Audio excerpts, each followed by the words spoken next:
Yesu yaravuze ngo nta mugore muri Yesu Kristo, nta mugore, nta mugabo, nta w'imbata, nta umudendezo, nta muyuda, nta mugiriki. Nari kwishimira ko abagore bayobora bonyine nabo bakaba nk'imyaka 10 wenda bonyine tukareba nabo uko birasa kuko ibyago byo byarabananiye. Ese ko Yesu ahamagara mu ntumwa 12 Yesu ubwe yaje kudupfira ko nta mugore n'umwe muri aba 12. Nico nasobanuye ko kwari ukwanga guhutaza umuco w'abayuda kuko ariwe yaravukamo. Niba umugore atayobora itorero ni gutabwiriza abantu bakihana, none akora iki? Ko mumenye ivyo murahirwa. Ko mumenye ivyo ko umugore nawe yaba pastori murahirwa. Ko hishurirwa yuko pastori yaba uyu munsi arababimenye ariko barakomeza barabihisha. Barabimenye ariko bakomeza barabihisha. Gusenga everyday, gusenga buri munsi. Nusenga uzanesha, nunanigwa gusenga uzaneshwa. Senga gusenga everyday umurongo hamwe ukuri yo tukunyuraho ijambo ry'Imana. Senga uzanesha.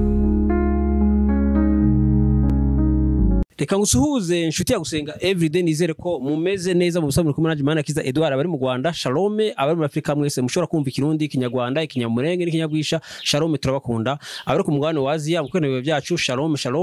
Abari ku mugabane w'Uburayi mu kwenebere byacu shalom. Ku mugabane wa Amerika mu kwenebere byacu shalom. Abari ku mugabane wa Oceania mu kwenebere byacu Imana ibahe umugisha. Nkuko mura kuri kamera ya gusenga everyday turi kumwe na Dr. Revera Pastor baho Dr. Shalom. Makuru yawe ni meza. Pastor watangira usuhuza abantu unasenga Imana. Turabakiriye kuri channel ya gusenga everyday dusangiza ibyanditswe byera abatuye hatandukanye mu mahanga yose. Ni karibu, Imana iduhana umugisha, murakoze kudukurikira. Mana turagushimiye, turaguhimbajwe neza uyu mwanya w'ingenzi uduhaye kwamamaza ishimwe rye, ko araduhamagaye dukura mu mwijima utugeza mu cyo bitangaza, udusigira icyitegererezo kugira ngo tugere ikirenge mu cyawe. Natwe twamamaza ubutumwa bwiza duhindura benshi tubagomorera Kristo. Tuje uko turi kose ro kugira ngo utuyobore, utwambike imbaraga muri iki kiganiro kandi udicerekezo kizima kugira ngo ubutumwa bwiza bashe kugera kuri benshi kandi bugira umusaruro uhagije. Abantu bihane, abantu binjire mu nzitiro izina ryawe, mu izina rya Yesu Kristo umwami wacu, amena. Pastor wakoze. Pastor tuyikubaza ku bibazo umugore mu itorero ashobora kwigisha cyangwa kuba umushumba. Pastor, ikibazo cyambere, ese kubuza umugore kwigisha ni itegeko ridahinduka cyangwa byari igisubizo ku bibazo by'igihe runaka? Ara muri Timoteyo gice cya 2, Timoteyo ya mbere gice cya 2 umurongo wa 12 na hara mu Bakorinto wa mbere 14 umurongo waho wa 34. Ubundi toro rya Gikristo abo ryahamagaye mbere ngo batangize umurimo nabari bavuye muri mico ya Judaisme, baravuye mu muco wa Kiyahudi. Kandi mu muco wa Kiyahudi ntabwo abagore bari bemerewe kuvuga imbere mu materaniro cyangwa barebane n'abagabo.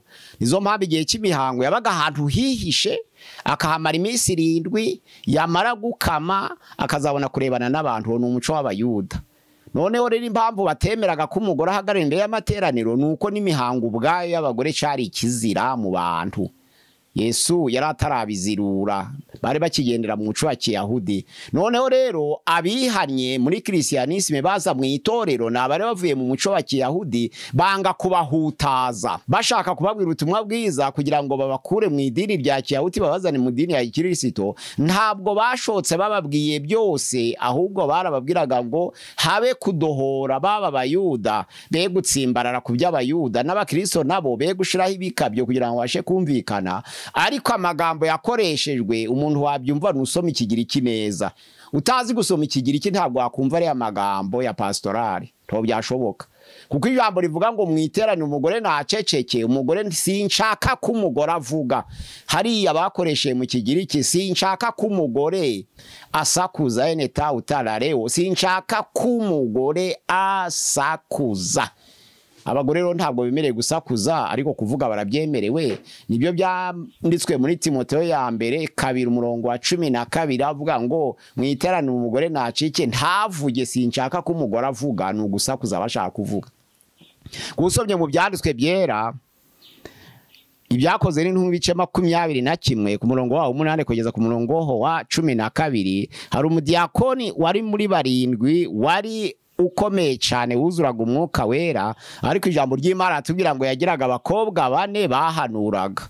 Niba barahanuraga rero abagore bakaba baririmba, abagore bakaba basenga, wamara ukavanga umugore mu iteraniro ntakavuge, urumva ni ukwivuguruza. Niba umugore aririmba bakemera, yasenga bakemera, yahanura bakemera, bamara bakavuga ngo naceceke yivuga, ni ukwivuguruza. Umuco w'Abayuda rero ntabwo ari wemera ko umugore avugira mu materaniro imbere y'abagabo, kuko n'Abisilamu niko bateye, ni umuco bahuje cyane cyane. Ryari n'isengesho kuko abagore bari mu matsinda hejwe, abagore, abimbata, abanyamahanga, abana, yari amatsinda ategera iteraniro ry'abagore n'abagabo.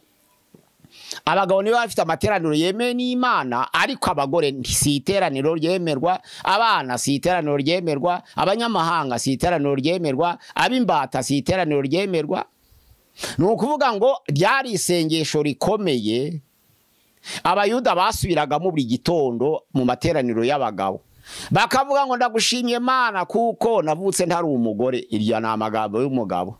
Ndagushimiye Mana kuko ndi kwibona kano kanya ndi umugabo ntari umwana. Ndagushimiye Mana kuko ndi umuyuda ntari umunyamahanga. Ndagushimiye Mana kuko ndi umudendezo ntari imbata. Ako kara gasuzugura Abayuda bagendanaga bavuga ko bari hejuru imbere y'abandi, none bakumva ko imbata si umuntu, umunyamahanga si umuntu, umugore si umuntu, ndetse n'umwana si umuntu. Narizo mpamvu Yesu ahamagara abana bato, abigishwa barabacashe, ariko Yesu aravuga ngo mubareke. Mariko 11 ku murongo wa 13 ni mubareke. Mureka abana bato bansange kuko abameze nk'aba ubwami bwo mwijuru ari ubwabo. Ndababwira ukuri ko umuntu utakira ubwami bw'Imana nk'umwana muto atazinjira mu bwami bw'Imana. Bisobanura ngo abana bato bari bahejwe mu Bayuda, ariko Yesu arongera arabihindura avuga ngo mureke abana bato bansange. Noneho rero Pawulo agiye kuvuga ubutumwa mu Bagalatiya igice cya 3 umurongo waho wa 28 aravuga ngo muri Yesu Kristo nta muyuda nta mugiriki, nta w'imbata, nta umudendezo, nta mugore, nta mugabo, uretse imico yagiheza abagore, ariko umugabo ni umuntu n'umugore ni umuntu. Iyo umugore yakoze icyaha cyo kwica umuntu, cyangwa iyo umuntu yakoze icyaha cyo kwica umwana, umugore n'umugabo, uwishe umugabo yishe umuntu, uwishe umugore yishe umuntu, uwishe umwana yishe umuntu. Nta muntu uburana ngo yishe umugabo, nta muntu uburana ngo yishe umugore, nta muntu uburana ngo yishe umwana, ahubwo yishe umuntu. Kubera ko Imana ntabwo yaremye umugabo, yaremye umuntu. Ijambo Adamu mu Giheburayo risobanura ngo umutuku, ibumba, umuntu. Noneho rero niba ari umuntu, umutuku, ibumba, mu ijambo Adamaha bisobanura ngo devenire rouge, nuvuga ngo umutuku, ibumba, umuntu, amaraso. Hari racine y'igiswahili nabivuga ngo damu, burya damu ni Adamaha, devenire rouge, amaraso y'umutuku. Rero Imana ntabwo yaremye umugabo, yaremye umuntu. Igihe cyo kuremera umugabo umugore kwari ugutandukanye biri kumwe, ko nta handi Imana yakuye ubutaka bwo gushira ku mugore ngo abone yitwa umugore. Oya, nizo mpamvu Imana imaze kurema Adamu na Eva, ntabwo Adamu aba umugabo ntoyongere kwitwa Adamu, yitwa Ishi, umugore yitwa Isha. Noneho Ishi plus Isha bihinduka Adamu. Nukuvuga ngo umugore n'umugabo iyo bari kumwe ni haba umuntu. Plus bihinduka matematiki temera. Ubundi 1 plus 1 ni 2, ariko muri theologie 1 plus 1 ni 1. Umugore n'umugabo uwongeranije 1 plus 1 ni 2 ni 1. Nukuvuga ngo umugabo n'umugore ubongeranije ni 1 n'umwe.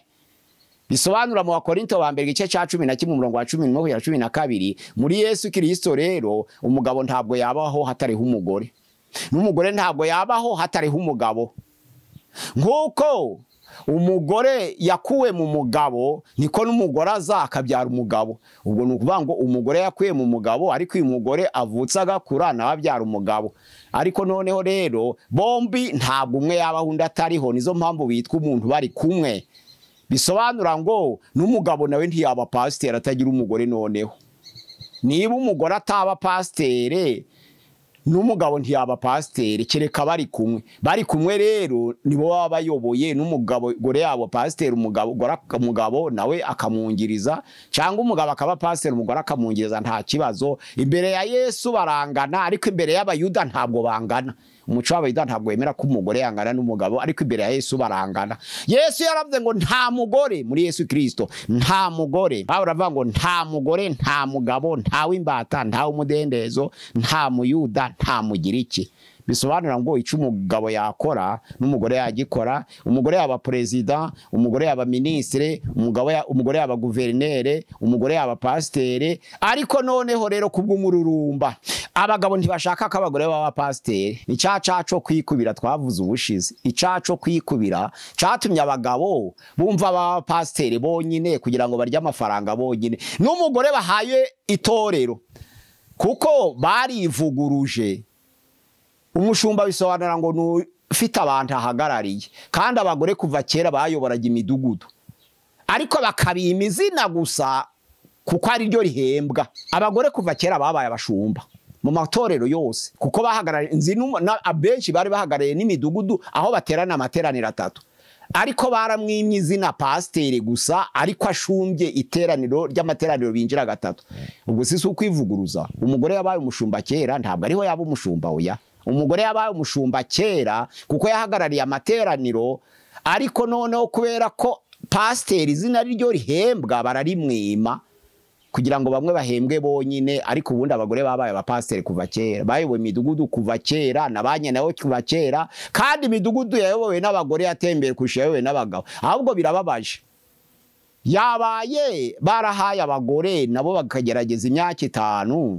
bonyine ntibabavange n'abagabo kuko buri abagabo bazabatobera kuko abagabo bayobeye bakananirwa babonye babavanze n'abagore bazabatobera ngo bazitwaze ngo n'abagore babyishe oya abagabo bari barabyishe kare ubicitekerezo cyane nuko abagore aribo baba pasiteri bonyine abagabo bakaba barorereye abagabo babaye abapasiteri bonyine abagore bararorera yego yo rero bari bakwiriye kugira abagore bakaba abapasiteri bonyine n'abagabo bakaba baroreye abagabo muri iki gihe bakaba barorereye none tukazagereranya regime ubuyobozi bw'abagabo n'ubw'abagore ubwateye imbere kurusha ubundi n'ubuye naho ntabwo tuzabonye uko tugereranya kuko bavanze abagore n'abagabo kandi abagabo bazabatobera kugira ngo babasebye ngo nibo batumye bipfa kandi byari bisanzwe bipfuye nico kibazo rero nari kwishimira ko abagore bayobora bonyine nabo bakaba nk'imyaka 10 wenda bonyine tukareba nabo uko birasa kuko iby'abagabo byo byarabananiye noneho rero tukareba ko iby'abagore nabyo aho birageza tukagereranya none se tuzagereranya duti ubu nibi naba byiza abagabo zabesha ngo nibo babitunganije kandi byabo bari bonyine byari byabananiye abagore bakwiriye kuyobora amatorero kubera iki umugore arega n'umurezi niwe nyirabantu kandi umugore agira impuhwe kurusha umugabo abagabo n'abanyembabazi ariko ntibagira impuhwe abagore n'abanyempuhwe nubwo nabo batagira imbabazi ariko itorero ikwiye kuyoborwa n'abanyempuhwe narizo mpamvu uyu munsi wa none biraruhije kugira ngo ubone icumbi ku rusengero riyoborwa n'umugabo birashuhije ariko nta mugore wahakanira umushitsi ngo nta cumbi rihari ariko abagabo batangira kuvuga ngo abateka mutwe babaye benshi ntabwo tugicumbikira abashitsi abateka mutwe babaye benshi ari umugore ntabwo yavugira iryo jambo ntabwo umugore yabo n'umushitsi ngo yange kumucumbikira ngo avuge ngo abateka mutwe babaye benshi iyo ni ijambo riva mu kanwa k'abagabo kwa kwikubira kwabo ntibashaka kwagira umuntu agabanya kuco bafite ariko kuvuga ngo umugabo niwe pasiteri wenyine byaturutse ko ari bashaka amafaranga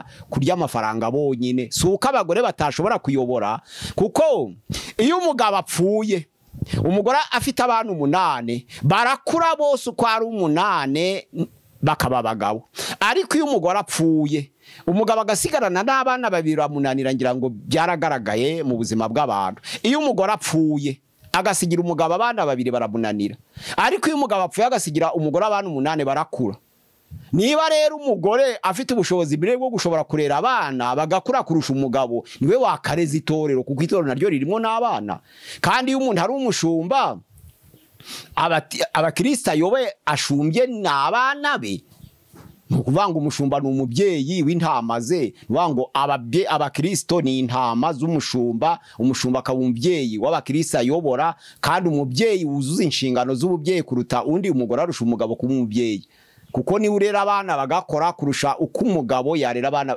Umugabo n'abana babiri baramunanira, ariko umugore n'abana 8 arabashobora. Ni ushoboye itorero rero, kuko ririmo abana rikaba n'abagore n'abagabo, ni ubashoboye. N'umurezi arega, umuntu warezwe n'umugore nyine ararerwa. Urakoze pastor. Ese pastor, guteka k'umugabo bivuga kuyobora itorero ryose cyangwa bivuga imico n'imyitwarire itariyo? Hariho gutegeka, ijambo ry'Imana rivuga ngo ni umutwara, azagutwara. Ni isezerano ryatanzwe mu ngo bya Edeni, kandi Adamu wahaye gutwara umugore ni wakoze icyaha aragwa. Ntabwo ari we twagendera, nto tugendera kubaguye, turagendera kuri Yesu Kristo waje ari Adamu wa kabiri, akaza ari umwuka utanga ubugingo. Adamu wa mbere yari ubugingo buzima, ariko Adamu wa kabiri yari umwuka utanga ubugingo. Ntabwo turagendera ku watsinzwe, turagendera ku watsinze. Ntabwo turagendera kuri Adamu wa mbere kuko yaratsinzwe, turagendera kuri Adamu wa kabiri yawe Yesu waje ari umwuka utanga ubugingo, kugira ngo abantu bose nibahabwe umwuka wera, he kuba hakiri umugabo, he kuba hakiri umugore, he kuba hakiri uw'imbata, he kuba hakiri umudendezo, he kuba hakiri umuyuda, he kuba hakiri umugiriki. Arega Yesu niwe wahuje abari babiri kubumwe. Abaefeso 2 utangire ku murongo waho wa 11 kugeza ku murongo wa 16, niwe wahuje ababiri kubumwe, amaze gukuraho rwa rusika rwadutandukanyaga. Ntabwo Adamu wa mbere ari kurukuraho, na Mose ntiyarukuyeho, ariko umwenda ukingirije yari umaze gutabukamo kabiri kugira ngo umuntu wese yinjirireyo. Byagaragaye ko umwenda ukingirije aheraho urusengero umaze gutabukamo kabiri kuva hejuru ukageza hasi, umuntu wese yigerereyo. Ijambo ry'Imana rivuga ngo isi iratigita, ibitare birameneka, intumbi z'abera zirazuka. Umwenda ukingirije ahera umaze gutabukamo kabiri kwari kugira ngo Imana ye kuzongera kuzaba sekuru w'abantu, ahubwo ibe se wa buri muntu wese.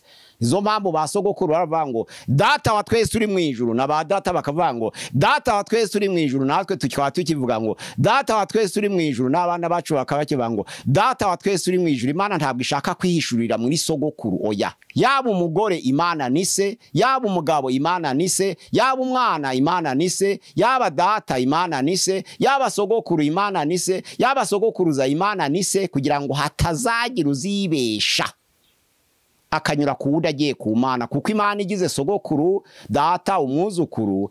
Rimwe byaje baravuga ngo munyure kuri so rero kugira ngo mugere ku Mana. Tukaba twongeye kugira undi mutambyi hagati yacu w'umuhuza w'Imana n'abantu, kandi umuhuza n'umwe, niwe Yesu Kristo. Nta handi twabasha kunyurira ngo tugere ku Mana uretse kuri Yesu. Ntabwo tugera kuri Yesu twanyuze ku bagabo, ntabwo tugera Yesu twanyuze ku batware b'isi, ntabwo tugera kuri Yesu twanyuze ku wari we wese cyangwa ku bayuda, ahubwo tugera kuri Yesu kuko twanyuze kuri Kristo Yesu. Ariko natwe none turabatambye mu cimbo ce. Yavuga ngo nuko rero muri intumwa mu cimbo ca Kristo, turi n'abatambye mu cimbo ce. Ntabwo umutambye mu cimbo ca Yesu ari umugabo gusa, n'umugore n'umutambye mu cimbo ca Kristo. Nizo mpamvu Petero yabivuze neza, ariko mwebweho muri ubwoko bwatoranijwe, muri abatambyi b'ubwami, muri ishanga ryera, muri abantu Imana yaronse kugira ngo mwamamaze ishimwe ry'abahamagaye, kugira ngo ibakure mu mwijima, ikabakura mu mwijima ikabageza mu muco w'itangaza. Abagore bavuye mu mwijima, abagabo bavuye mu mwijima, abayuda bavuye mu mwijima, abanyamahanga bavuye mu mwijima, abibata bavuye mu mwijima, ab'umudendezo bavuye mu mwijima. Abo bose bakiriye Yesu Kristo, bahindutse intumwa mu cimbo ca Kristo. None Imana ikingira abazimiye muri buri wese. Ntabwo ari umugabo uvuga ubutumwa gusanga abantu bihane, mu mugore nawe iyo avuze ubutumwa ari mu mwuka w'Imana abantu barihana. Kandi ntabwo abagabo bihanisha cyane kurusha abagore, oya, kuko bose ni abantu, kandi bose baracunguwe, kandi bose ni intumwa mu cimbo ca Kristo, kandi bose ni abatambyi b'ubwami. Ni gute abatambyi babiri umwe yakwemererwa kuyobora itorero ry'Imana undi ntabyemererwe, kandi bose ari abatambyi? Ubundi cyatumaga abanga ko umugore akora imihango y'itorero nuko yajaga mu mihango y'abagore, bakavuga ngo ntabwo yategura igaburo ari mu mihango y'abagore. Ico cari ikizira mu bayuda koko, mu muco wabo n'abisilamu kirazira. Ariko muri Yesu Kristo imihango y'abagore ntabwo ari ikizira. Yambaye akikwiza, umugore azabatiza, umugore azatanga igaburo, umugore azasezeranya abashingirwa, umugore azakora umuhango wo gushingura. Ntaco umugore atazakora. Umugore niyambara akikwiza, nubwo yaba ari mu mihango y'abagore, azasezeranya, azabatiza, azatanga igaburo, azashingura. Ntaco umugore atazakora. kuko ntabwo ari umugore muri Kristo Yesu ahubwo ni umutambyi. Twese rero turi abatambyi mu cyimbo cya Kristo, ntabwo twebwe turi abatambyi, ntabwo ari abagabo bivugwaho gusa ahubwo n'abantu babivugwaho. Umugore ni umuntu n'umugabo ni umuntu, bayobora itorero ry'Imana kandi rigatungana. Gusa tugize amahirwe tukabona paruwasi iyoborwa n'umugore, tukazara iyo paruwasi kwizatera imbere, tukayigereranya na paruwase z'abagabo. Icyo nzi cyo nuko abagabo barya ruswa ari bo benshi kurusha abagore barya ruswa. Icyo ni cyo nzi cyo. Abagabo barya ruswa nibo benshi kurusha abagore barya ruswa. Abagabo biba amafaranga bari muri prison nibo benshi kurusha abagore biba amafaranga. Muzaje gusura inzu z'abaprisonier. Abagore bibye bagafungwa n'abagabo bibye bagafungwa, abagabo nibo benshi. Abari muri prison abagabo nibo benshi mw'abantu mwe, ndetse n'abazize ubwicanyi abagabo nibo benshi, abazize kubesha abagabo nibo benshi. Mu byaha byose bikorerwa ku isi abagabo nibo baba benshi, nibo baba benshi uretse kuroga, ariko ibindi byose abagabo nibo benshi. Kuroga abambere ni nabake, abagore nibo baje baba benshi. Urakoze Pase. Ikindi kibazo ni gute mwahuza inyigisho zibusanya ku kuba umugore aceceka n'ukwemera ko avuga mu iteraniro? Ni ukuvuga ngo arabyemere kuko ni umutambyi, kandi Bibiliya yemera ko bahanura. Ni ukuvuga ngo niba mu byakoze 21:7 kugeza ku murongo wa 12 umugore akwiriye guhanura, n'abakobwa 4 ba Filipo barahanuraga, ayemera ibi kuvuga. Wahanura utavuga si, waririmba utavuga si, nto byashoboka. Wahugura utavuga si. Kuvuga ngo nuguhagararira ku umushumba w'itorero bahagarariye kera, ariko babimizina kubwo kwikubira nta kindi. None se Pastor, none se Imana ishobora guhamagara umugore ikamwemeza mu murimo ariko itorero rikamwima umwanya? Abantu basanzwe barwanya Imana, ubundi umuntu ukora umurimo w'Imana ntabwo ari ubishaka ahubwo nuwahamagawe. Bibiliya iravuga ngo umuntu nashaka kuba umwepiskopi azaba yifuje umurimo mwiza. Uriya ntabwo ari uwo kuyobora ahubwo nubishaka. Hari uwahamagawe hakaba nubishaka. Aho hantu usobanura abantu biratandukanye cyane. Aho hantu usobanura abantu bashaka ntibahumva neza. Oya, abantu bagira ishari yamara cyifuza kuyobora itorero kugira ngo arya amafaranga nk'abandi. Uko abenshi baje kuyobora itorero kugira ngo barya amafaranga, ariko ari ukwifuza. Ariko Paulo rero avuga ati umuntu niyifuza uwifuza kuba umwepiskopi yari yabonye ko batahamagawe, arabagora, arabarusha, abasaba ibitaboneka ku muntu kugira ngo abirukane. Nubwo uyu munsi babigenderaho, ariko bagera abora itorero ryagiye rirakora ikintu cyitwa ishungura, rikareba amafuti risigarana. Bibiliya iravuga ngo umuntu utari inyangamugayo ye kuyobora itorero. Umuntu utari inyangamugayo ye kuyobora itorero. Umuntu utagira gahunda ye kuyobora itorero. Kuvuga ngo umuntu ukererwa ye kuyobora itorero. Umugabo w'abagore 2 ye kuyobora itorero. Umuntu utarize ye kuyobora itorero. Umuntu ukunda amafaranga ye kuyobora itorero. Umuntu ukunda inzoga ye kuyobora itorero. Umuntu udashoboye kuyobora urugo rwe ye kuyobora itorero. Umuntu ushobora gucumbikira abantu, umuntu utashoboye gucumbikira abashitsi ye kuyobora itorero. Umuntu udashoboye gutoza abana b'ikinyabupfura ye kuyobora itorero. Umuntu wihannye vuba ye kuyobora itorero. Umuntu w'umurwanyi ye kuyobora itorero. Umuntu udashimwa nabo hanze ye kuyobora itorero. Abiba cyane mu bagabo n'abagore, abagabo nibo biba cyane. N'abafunzwe abibye cyane n'abagabo, n'abafunzwe abishe cyane n'abagabo, n'abafunzwe ababesha cyane n'abagabo. Ni ukuvuga ngo kuko abagabo biba cyane, abagore ntabwo biba benshi. Abagore bagira impuhwe. Abagore ni ukuvuga ngo mu ikimenyetso kigaragaza uwashobora guhagararira abantu, abagore bafite purusa nyinshi kurusha abagabo. Pastor urakoze. Pastor, mu itorero rya mbere abagore bari bafite uruhara uruhe no kwigisha no kuyobora. Ese Pastor ko tubona mu itorero rya mbere, turebye Yesu mu ntumwa 12 yahamagaye nta mugore urimo. Turebye mu itorero rya mbere ntabwo tubona umugore yarabaye umushumba. Turebye Pawulo yayoboye muri aya matorero 7 yo muri Aziya, yagiye ashinga n'amatorero. Pawulo yahindukiriye abanyamahanga aribo ritwebwe, akaba atarigeze ashiraho umugore.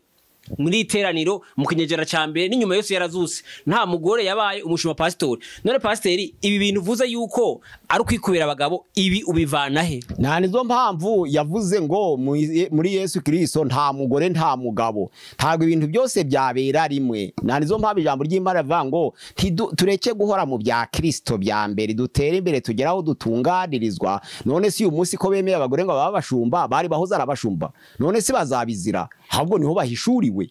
None se niho bahishuriwe. Niho bahishuriwe. None se hishurirwa rizira rimwe. None se kuvuga ngo Paulo niba yaravuze ngo muri Yesu Kristo nta tandukaniro ry'umugabo n'umugore, yari yerekanye ko mu gihe kizaza abagore bazabashumba. Kandi noneho rero yerekanye ko nta tandukaniro ry'umugabo n'umugore, yari yemeye ko umugore yayobora n'umugabo akayobora. Ni ukuvuga ngo mu byakoze intumwa 21 umurongo waho wa 7 kugeza ku murongo wa 12, niba bemera ko abagore bahanura mu itorero, ariko ijambo ry'Imana rikavuga ngo umugore mu itorero ntavuge. Ijambo ry'Imana rikavuga ngo umugore mu itorero ntavuge. Icatumye avuga cyaturutse ku kiko. Kandi hari abibura ngo nashaka guhanura yambara igitambara mu mutwe mu Korinto. Oya, ntabwo havuga ngo nashaka guhanura. Abahanuraga ntabwo bari bambaye ibitambara mu nzu ya Filipo. Oya.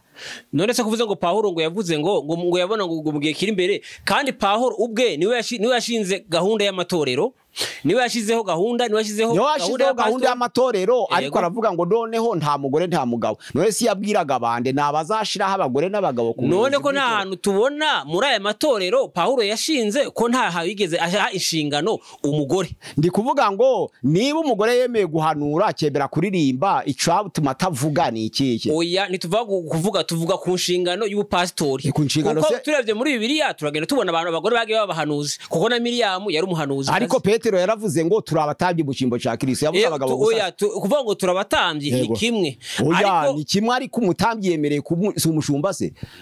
None se umutambye yemerewe imihango. None se ko Yesu ahamagara mu ntumwa 12. Yego. Yesu ubwe yaje kudupfira ko nta mugore n'umwe muri aba 12. Nico nasobanuye ko kwari ukwanga guhutaza umuco w'abayuda, kuko ari we yaravukamo. Ubundi ijambo ry'Imana ravuga ngo yanze guhutaza, n'uguhutaza.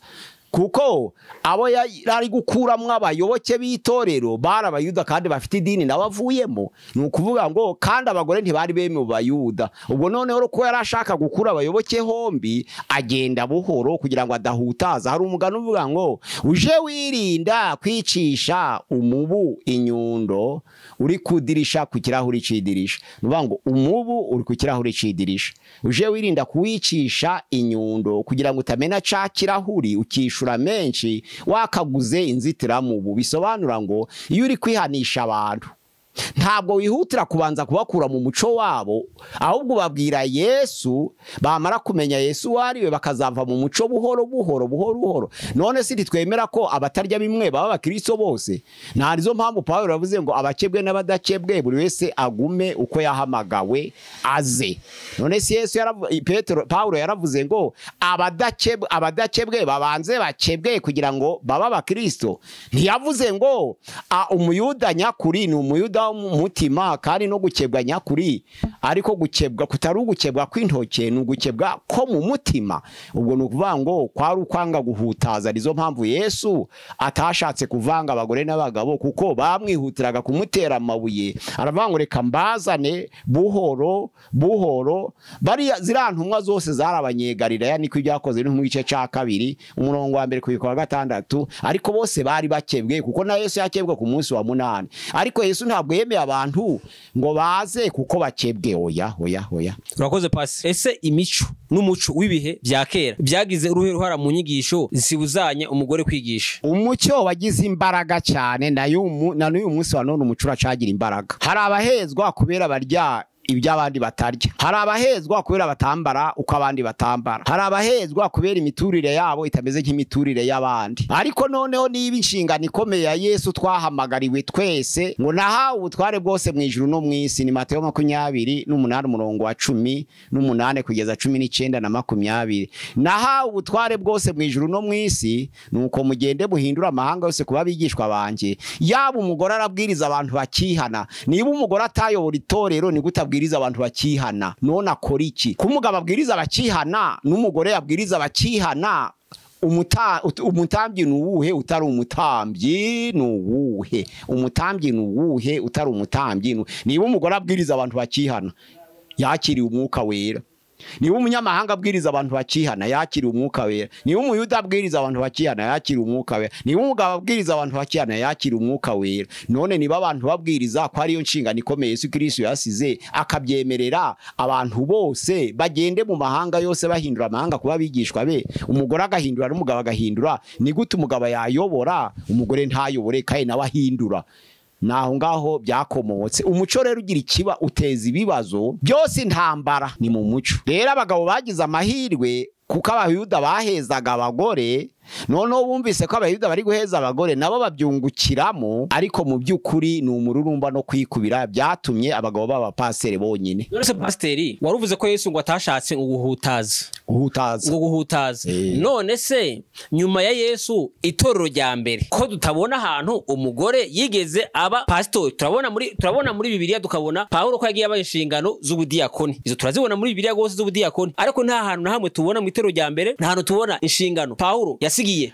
itorero no mu byo yahuguye itorero Paulo yumvise amakuru y'abagore mu iteraniro yaravuga ati nshaka umugore agirane avuga shaka ko umugore yigisha aravuga ngo nimba hari n'icyo ashaka kubaza ntakikibarize mu iteraniro agende mu rugo abari hakibariza shaka ko umugore avuga gushaka none yaririmbye kuva ryari yahanuye kuva ryari guhanuraho duhere umuntu yahanura atavuga guhanura kuva mu itangiriro turimo tavuga umuntu yahanura atavuga kugira ngo tuanalize iryo jambo la leo na legeini umuntu yahanura atavuga aho hari impamvu barimo barasakuza umuntu yahanura atavuga hariya muri Timoteyo ya mbere gice cya 3 umurongo wa mbere ariko usomye ku murongo wa 8 haravuga ngo iby'umushumba umwepiskopi yuzuza n'umudiyakona akwiriye kubyuzuza bikangana wasobereza hari ibisabye umwepiskopi baravuga ngo n'umudiyakoni nawe nuko bisobanura ngo basabwa bimwe none niba basabwa bimwe kuki badakora bimwe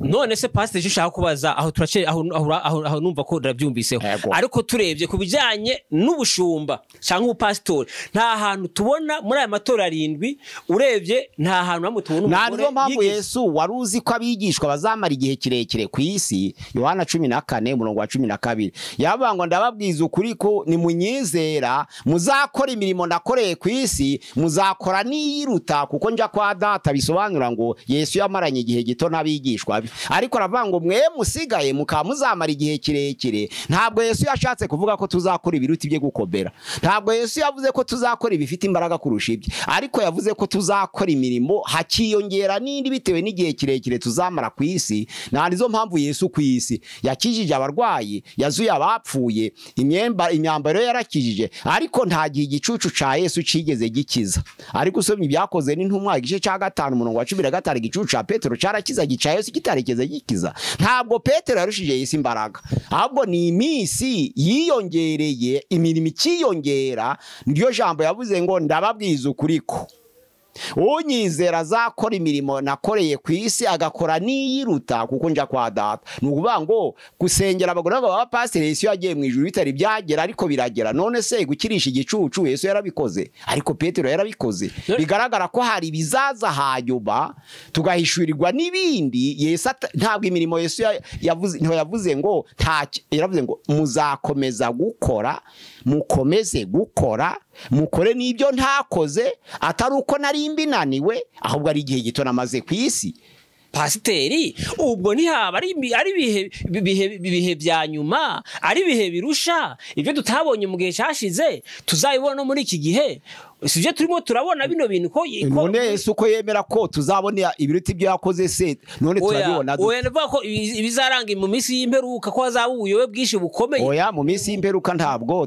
bavuze ngo nibasengera abagore muzamenye ko igihe oya nabwo bishobora kuba ari mu bimenyetso kuko jewe mvuga ngo bishobora kuba ari mu bimenyetso none se ko nta hantu tubona mu isezerano rya kera mu isezerano risha tutabona ahantu na hamwe umugore yigeze tubone n'umuntu umwe tubone n'umuntu umwe yaba yarahawe inshingano z'ubupasitori tubona ubudiyakoni tubona abahanuzi ariko nta hantu hamwe tubona inshingano. None se nta mugore uzi wabaye perezida? Oya kuba perezida ni kimwe. Oya niba umugore yaba perezida akaba ministre akaba guverineri kandi noneho rero akaba yemere gukora imirimo umugabo yakora agahanura akaririmba akavuga. Kuri muri rengagiza ntuzi ko hari umwami hakaba umutambyi hakaba n'umuhanuzi byo nubizi. Ariko mu isezerano rishya ntabwo ariko biri. Baravuga ngo twese turi abatambyi mu cyimbo cya Kristo. None se ko ngo twese ngo turabatambyi. Izina rye ni abatambyi mu cyimbo cya Kristo. Ntabwo umugabo ari we mutambyi gusa n'umugore ni umutambyi. None se pastor ko bavuga ngo twese ngo mu isezerano rishya turabatambyi ko tutabona ahantu mu isezerano rishya. Ku isezerano rishya tubona Bibiliya ari ngari cyane. Turacari mu isezerano rishya. Turacari mu isezerano rishya. Niryo sezerano Yesu yasigiye abigishwe ngo muzakora n'ibibi. None se mbyashira bavuga ngo nihagira umuntu ngo azavanaho ngo yongereho n'akantu kwibi bintu ari ibintu muri mwe muragera baremwo bagenda abantu bongeramwo. Ese pasteri ntabwo byaba ari ibihe birusha ntabwo byaba ari ibihe bya nyuma kuko mu bihe bya nyuma tuzabona ubuyobe bwinshi. Oya ntabwo ari ibihe bya nyuma ntabwo ari ibihe birusha ahubwo umugore ni umutambyi mu cyimbo cya Kristo. Niba Paulo yaravuze ngo ntihakira umugore ntihakira umugabo wikongera kuvuga umugore n'umugabo wewe nyine yabikuyeho kuko yarazi ko iryo heza rigiye kuzakomeza kuba nk'uko reba mu Bayuda arikuraho. Aravuga ati rero mwe kuzongera kuvuga ngo umugore umugabo muje muravuga ngo umuntu kugira ngo twese twemererwe izina ry'abatambyi mu cyimbo cya Kristo. Nizo mpamvu yabikuyeho. None se ko tubona umugore abaye mu pastor mu binyejana oya bwari ubujiji kandi hishurirwa ntabwo rizira rimwe. None se pastor uvuga ko mu myaka ya kera ko nta abanyabwenge bari abanyabwenge babonetse muri iki gihe ariko abanyabwenge bariyongera no guhishurirwa kuriyongera. Ariko pastor rya jambo muri mu none se niba bahishuriwe ko bari batarabimenye wababizira. Ijambo ry'Imana riravuga ngo murahirwa ubwo mumenye ibyo niba mubikora. Aho Imana ibahishuriye kumugora akwiriye kuba pasiteri barabikoze ubwo barakarabye. None se pasiteri ntibyaba rya jambo muri mu Bagalatiya rivuga ngo mwatangire mu by'umwuka musojeje mu by'umubiri bakaba abantu barimo basozereza mu by'umubiri gushiraho ibintu bitigeze bibaho. Uyu mwuka wera ntabwo ari uw'abagabo gusa. Aho turavyemeranya umwuka kandi torona abagabo n'abagore. Aho turavyemeranya ariko Bibiliya ivuga ko umugabo ari uwo mutwe. Ntago bavuze umugore niwe mutwe. Umugabo niwe mutwe ariko ntiyabatagira umugore. None siko Bibiliya ivuga. Ibi si bya bintu byo kuvuga ngo mwatangire mu by'umwuka. Ariko Bibiliya iravuga ngo ntabwo umugabo yabaho hatari umugore. Bigaragara ngo nawe ubwe ntiyuzuye. Aho nta kibazo ariko biravuga ko umugabo ari we mutwe w'urugo. Siko Bibiliya ivuga. Yego. Siko none twabihuza dukareba n'isezerano risha dukareba Yesu ngene yahamagaye dukareba itoro rya mbere i Yerusalemu dukareba muri Bibiliya yose turabona umugore mu isezerano rya kera no mu isezerano risha dukabona abagore bahawe inshingano ubudiyakoni abahanuzi aho turage tubona no cya Paulo bari bahari na Yesu bagenda bamuherekeza hagiye mu murimo bakamufasha imirimo no mu gihe cya Paulo hariho abagore bamufasha hari abadiyakoni ariko nta hantu na hamwe tubona mu isezerano risha Paulo no yashyizeho gahunda y'itorero. Paulo nizo mpamvu yasize abikuyeho kugira ngo batazongera kugira urwo rw'ikekwe n'imyumvire. Aravuga ngo nta mugore nta mugabo. Aravuga ngo none mureke ibyo reka abantu binjire mu murimo w'Imana. Ababa bati mbakura inzira ku muzima nta mugore nta mugabo. Nizo mpamvu yavuze yarazi ko izo ntambara zizakomeza kuba. None se pastor uravuga iki ku bintu besho ko bimaze imyaka mirongo nk'imyaka 80 ico kintu ari nk'ihame hakaza ikindi gisimbura ico kintu urakivuga he? Oya ntabwo Yesu yacunguye abanyamahame. Abacunguye abayoborwa n'umwuka w'Imana bose nibo bana b'Imana. Ntabwo abayoborwa n'amahame aribo bana b'Imana. Oya abo banyuze mu mahame nyine barabimenye kandi barabikosoye kandi none izuba ntirirarenga kandi ijambo ry'Imana riravuga ngo ntabwo Imana itinze isezerano ryayo nkuko bamwe batekereza ko iritinze ahubwo itegereza yihanganye kwidashaka kwagira n'umurimbuka. Nizo mpamvu umwuka w'Imana bahumekeyemo bakagira yishurirwa ko umugore yari akwiriye kuba pastor ariko niba barakerewe. Ariko ijambo ry'Imana riravuga ngo watangiye saa 12 watangiye saa 3 saa 6 saa 9 saa 11 bose bahembwe kimwe. Nuvuga ngo ubwo babimenye ubwo barahirwa bakaba bishize mu bikorwa. Uhishurirwa ro kuzahoraho ejo bazakora n'ibindi. Bazakora n'ibindi nyene ni mu gihe cy'ubuherebere ni mu gihe cyanyuma ni mu gihe cyanyuma ni mu gihe hazabaho nivyo tutarabona by'ubuyobe tuzabibona mu gihe kirimo kiraza. Umwuka wera ntabwo yahagaze. Ego. Mwuka wera ntabwo yahagaze bagiye bazabona nibindi ariko noneho rero ijambo ry'Imana avango ubwo mumenye ibyo mukamubishura ko mumenye yuko umugore nawe akwiye ko umva mwari magambo cyuvuzeho uvuze ngo ko mumenye ivyo murahirwa ko mumenye ivyo ko umugore nawe yaba pastori murahirwa ko muhishura iryo hishurirwa yuko pastori yaba umugore murahirwa niko ushatse kuvuga wowe none umurongo ni kuvuga ubwo musengeye murahirwa ko musengeye umugore murahirwa niko bivuga murahiriwe nuko ngo barahirwa abantu basengeye abo babimenye bakaba babikoze kuko na uyu munsi hari ababimenye ariko barakomeza barabihisha barabimenye ariko bakomeza barabihisha bakavuga ati oya twe gusangira amafaranga turi benshi tubacecekesha ariko abahirwa na ababimenye bakaba babishize mu bikorwa barahirwa ko babimenye Niza rero Imana ihabwa icubahiro kubw'abatambyi mu cimbo ca Kristo abagore n'abagabo bakwiye kuba abapasiteri kandi bose bakayobora intama ku Mana nta kindi nukugira ngo umutahiza mukuru naza nkuko Petero ya mbere 5:4 umutahiza naza tuzahabwe ikamba ry'ubugingo ritangirika Imana ihabwe icubahiro mu izina rya Yesu amena. Aha abantu bari baradutumye ngo tubabarize ibibazo turabibajije pastor murumvise ko uko asubije mabibise gena asubije mu buryo bwumvikana abantu no kwikiganiro cyacu katubwire ngo Imana ibamugisha reka dushime nawe urugambere rweze kuri gusenga yitugusaba kandi subscribe kuri sabone hose zo ibiganiro byacu bitagoye reka dushime dufata ibiganiro byacu ukabera inshuti yawe nawe Imana iguhumugisha dufate dushimire wowe uzufata kanya ukadusengera nawe Imana iguhumugisha. Pastor sinzi ko kindi bakongera kuri channel ya gusenga everyday ni 078 669 kuri channel ya gusenga everyday Imana duhana umugisha murakoze kuba kurikira ibiganiro byacu muzaja mubona nibindi Imana duhana umugisha murakoze. Pastor katugushimire kanamwe tubashimire mwese mwari banye muri kiganiro tubabwire ngo ikiganiro naho butaha shalom.